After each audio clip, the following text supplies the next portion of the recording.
એટલે મહેરબાની કરીને તમે બધા જ તમારા ગ્રુપની અંદર, તમારા વોટ્સઅપની અંદર કે જ્યાં પણ જે લોકો જે છે સંગીતના શિક્ષકો બનવા માગતા હોય, ચિત્રકામના કાયમી શિક્ષક બનવા માગતા હોય કે વ્યાયામ શિક્ષક બનવા માગતા હોય કે પછી કોમ્પ્યુટર શિક્ષક બનવા માગતા હોય, એને જગાડો.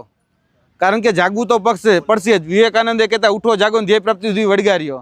તો ઉઠવું પડશે ને જાગવું પડશે. ધ્યેય તો બધાને ખબર જ છે કે શું છે, પણ પહેલાં ઉઠો તો ખરી અને પછી જાગો. કારણ કે બે શબ્દના અર્થ અલગ અલગ છે. તો કહેવાય ને કે ગુજરાતી ભાષાનો વિદ્યાર્થી રહ્યો એટલે મને ખબર હોય કે ઉઠો જાગો ને ધ્યેય પ્રાપ્તિ સુધી વળગારો એવો સ્લોગન છે. તો ઉઠવું જરૂરી છે ને જાગવું જરૂરી છે. આ તો ત્રિવેદી સાહેબને મળી લઈએ ચલો તમ તારે. અને આપણે બધાય ભેગા થઈને ખરેખર આ બધું નિરાકરણ લાવવું હોય ને તો 10 કે 12 દિવસ એવો તમે ટાઈમ તમે નક્કી કરો કે એ ટાઈમ પછી અહીંયા સતત બેસતું જ રહેવાનું હોય ને. ગમે એટલી સરકાર ઊંચા નીચી કરે ને તોય જવાનું હોય ને એ રીતે આવો. બાકી તમે આવીને જતા રહેશો ને તો આની વેલ્યુ નહીં રહે. તમે થાકી જશો. મને તકલીફ ત્યાં છે કે તમે થાકી જશો. કેટલોક સમય આવશો?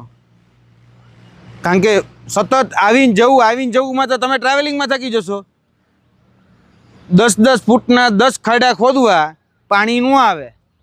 એક ખાડો 100 ફૂટનો ખોદો એટલે પાણી આવે. આ બહુ સિમ્પલ નિયમ છે. આમાં કાંઈ તર્ક વિતર્ક કે કાંઈ કરવા જેવું જ નથી. એટલે એક એવો ખાડો ખોદો કે પાણી આવે. તમે તો દર વખતે આવીને 10 ફૂટનો ખાડો ખોડીને ઘરે જતા રહ્યો. ત્યાં તો ઓલી માટી આવીને નાખ દે. બરાબર. એટલે મહેરબાની કરીને આવું બંધ કરો. આ ન કરો. આમાં તમે પૂરા થઈ જશો, તમે ઘણાઈ જશો. બરાબર. એટલે આ ન કરો. એટલે વધારે ના મંજૂરી લેવી હોય તો તમ તારે સામે ઓલા છે આપણે સત્યાગ્રહ છાવણી એને લઈ લેવાની. સત્યાગ્રહ માટે જ છે.